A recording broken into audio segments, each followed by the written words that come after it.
എല്ലാവർക്കും സ്വാഗതം. ഈ റിവ്യൂ ഇഷ്ടപ്പെടുവാണെങ്കിൽ ഒന്ന് ലൈക്ക് ചെയ്തും സബ്സ്ക്രൈബ് ചെയ്തും സപ്പോർട്ട് ചെയ്യണേ. അപ്പോൾ ഊർമിള അവിടെയുള്ള കുട്ടികളെല്ലാം കണ്ടു, അതിൻ്റെ കൂടെ ചിന്നുമോളെയും കണ്ടു. എന്നിട്ട് സിസ്റ്റർ അടുത്തോട്ട് വരുവാണ്. എന്നിട്ട് കുട്ടികളെയൊക്കെ കണ്ടോ, ഇഷ്ടപ്പെട്ടോ, ആരെയാണ് ഇഷ്ടപ്പെട്ടത് എന്നൊക്കെ ചോദിക്കുമ്പം എനിക്കിവിടെയുള്ള എല്ലാവരെയും ഇഷ്ടപ്പെട്ടു എന്ന് പറയും. അന്നേരം മദർ പറയുന്നുണ്ട്, അങ്ങനെ പറ്റില്ലല്ലോ, ഒരാളെയല്ലേ എതിർത്തെടുക്കാൻ പറ്റുള്ളൂ എന്ന് ചോദിക്കുമ്പം അത് അങ്ങനെയുള്ളൂ, പക്ഷേ എനിക്കൊരു അത്യാഗ്രഹമുണ്ട്, അത് സാധിക്കുമോ എന്നറിയില്ല എന്ന് പറയുമ്പം മദർ പറയും, അത്യാഗ്രഹം എന്ന് പറയുമ്പം തന്നെ അത് സാധിക്കാൻ ചാൻസ് ഇല്ലാത്തതാണല്ലോ എന്ന് പറയുവാണ്. അന്നേരം ഊർമിള പറയുന്നുണ്ട്, വേറെ ഒന്നുമല്ല, എൻ്റെ മനസ്സിൽ ചിന്നുകുട്ടിയാണ്, എനിക്ക് അവളെ തരാവോ എന്ന് ചോദിക്കുക. അന്നേരം സിസ്റ്റർ പറയുന്നുണ്ട്, അതൊരിക്കലും സാധിക്കില്ല, അവളെ ദത്തെടുക്കാനുള്ള പ്രൊസീജിയറോ അല്ലെങ്കിൽ അവരുടെ ഏജൻസിയിലെ രജിസ്ട്രിയോ ഒന്നും ചെയ്തിട്ടുള്ളതല്ല, അതുകൊണ്ട് തന്നെ നിങ്ങൾ അവളെ കൊണ്ടുപോയാലും ഒരുപാട് നൂലാമാലകളുണ്ട് എന്ന് പറഞ്ഞ കുറേ കാര്യങ്ങളൊക്കെ പറയുന്നുണ്ട്. അന്നേരം ഊർമിള പറയുന്നുണ്ട്, ഞാൻ ചിന്നുമോളെ ദത്തെടുക്കുന്നില്ല, പക്ഷേ റേസ് ചെയ്യാം, അത് ഏറ്റെടുക്കാം, സ്പോൺസർഷിപ്പിലൂടെ ഏറ്റെടുത്ത് നല്ലൊരു ഷെൽട്ടറിലോട്ട് മാറ്റി, നല്ലൊരു സ്ഥലത്തേക്ക് മാറ്റി അവൾക്ക് പഠിക്കാനുള്ള സൗകര്യങ്ങളൊക്കെ ചെയ്തു കൊടുക്കുക. അപ്പോൾ പിന്നെ ആർക്കും കുറ്റം പറയാൻ പറ്റത്തില്ലോ, ദത്തെടുത്താണെന്ന് വെച്ചാൽ അല്ല, സ്പോൺസർഷിപ്പിലൂടെ അവളെ നല്ല രീതിയിൽ പഠിപ്പിക്കുന്നു, നല്ല വിദ്യാഭ്യാസം കൊടുക്കുന്നു, നല്ലൊരു ഭാവി ഉണ്ടാക്കി കൊടുക്കുന്നു, അതിനെ ചോദ്യം ചെയ്യാൻ ആർക്കും സാധിക്കില്ലല്ലോ എന്ന് പറയുവാണ്. അന്നേരം സിസ്റ്റർ അതിനെപ്പറ്റി ആലോചിച്ചിരിക്കുക. അന്നേരം പിന്നെയും പറയുവാണ് ഊർമിള, അങ്ങനെ എൻ്റെ ആഗ്രഹം സാധിക്കുവാണ് എങ്കിൽ ഒരു 5 ലക്ഷം രൂപ ഡൊണേഷൻ ഞാൻ ഈ അനാഥാലയത്തിന് തരുമെന്ന്. സിസ്റ്ററെ സംബന്ധിച്ച് അങ്ങനെ ഒരു കാര്യം നടക്കുവാണെങ്കിൽ ചിന്നുമോളുടെ ജീവിതം രക്ഷപ്പെടും, പിന്നെ അവിടെയുള്ള കുട്ടികൾക്ക് ഒരു ധനസഹായം കിട്ടും. അങ്ങനെയൊക്കെ ഇങ്ങനെ ആലോചിക്കുമ്പം സിസ്റ്റർ പറയുന്നുണ്ട്, എനിക്ക് അവളുടെ കാര്യം വേറെ 2-3 പേരോടുകൂടെ ആലോചിക്കാനുണ്ട്, എന്നിട്ട് ഞാൻ കാര്യങ്ങളൊക്കെ പറയാമെന്ന്. അങ്ങനെ എല്ലാ കാര്യങ്ങളും പറഞ്ഞ് അവിടുന്ന് പോരുവാണ് ഊർമിള.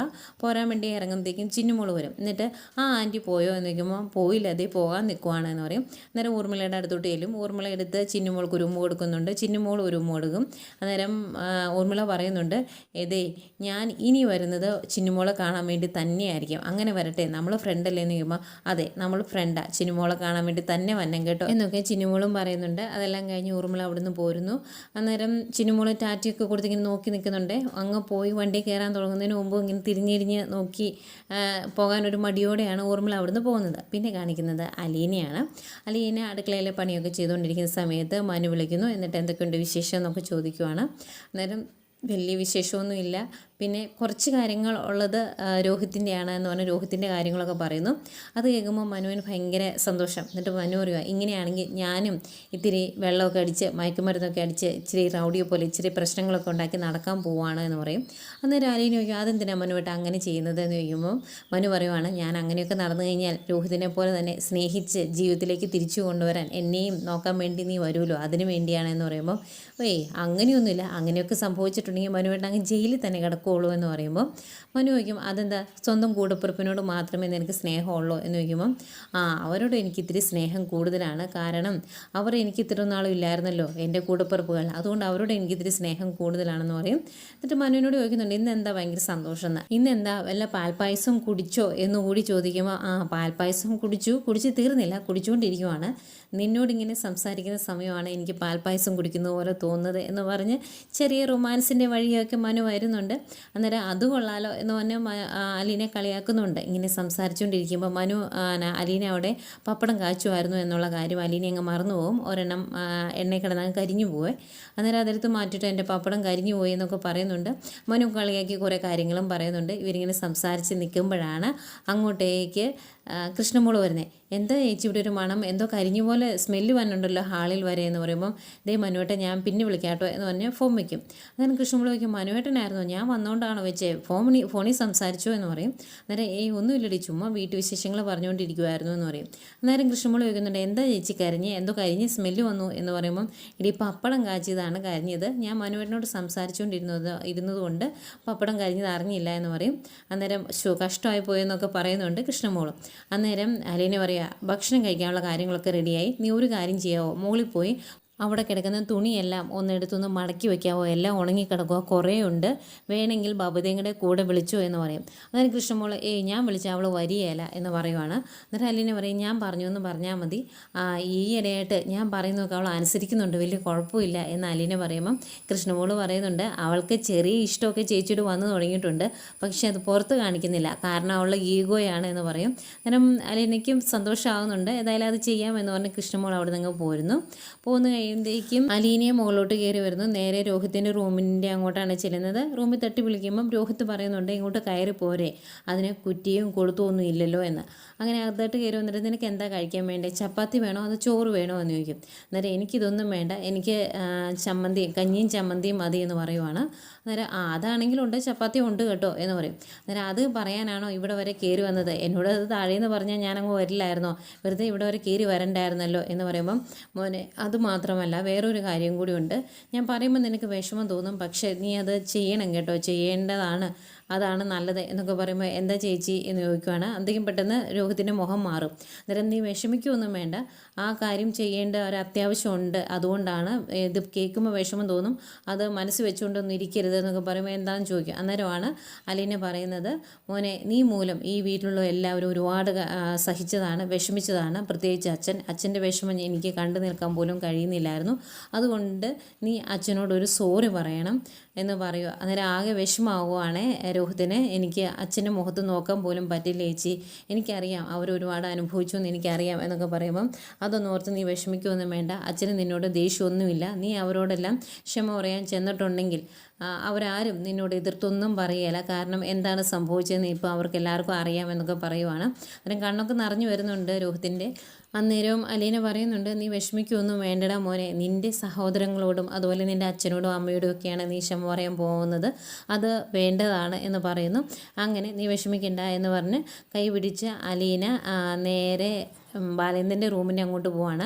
ഈ സമയം അവിടെ ഹാളിലിരുന്ന് തുണി മടക്കുന്നുണ്ട് കേട്ടോ കൃഷ്ണമോളും അതുപോലെ ബബിതയും. അവരിതെന്താ സംഭവം എന്നോർത്ത് ഇങ്ങനെ അതിശയിച്ച് നോക്കുന്നുണ്ട്.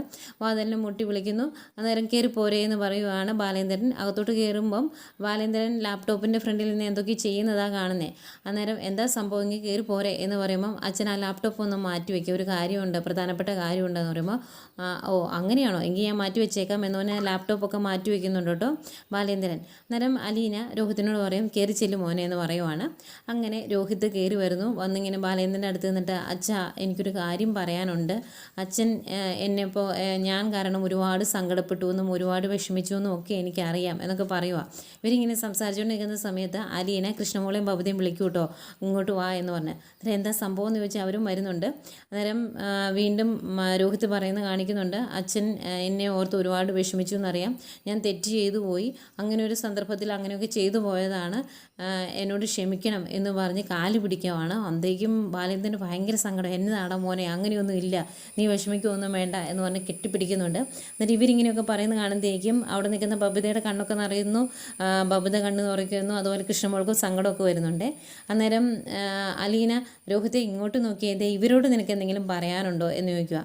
അന്തേക്കും രോഹിത്ത് അവരുടെ അടുത്തോട്ടും വരും. എന്നിട്ട് രണ്ടുപേരുടെയും കൈ പിടിച്ചിട്ട് പറയുന്നുണ്ട് എൻ്റെ സഹോദരങ്ങളാണ് നിങ്ങൾ രണ്ടുപേരും, ഞാൻ മൂലം ഒരുപാട് കഷ്ടപ്പെട്ടു, ഒരുപാട് സങ്കടപ്പെട്ടു, നാണക്കേട് അനുഭവിക്കേണ്ടി വന്നു നിങ്ങൾക്ക് അതുമൂലം എന്നൊക്കെ എനിക്കറിയാം, നിങ്ങൾക്ക് സ്കൂളിൽ പോലും പോകാൻ പറ്റിയിട്ടില്ല എന്നും എനിക്കറിയാമെന്ന് പറയുന്നത് കൃഷ്ണമോൾക്ക് ഭയങ്കര സങ്കടം.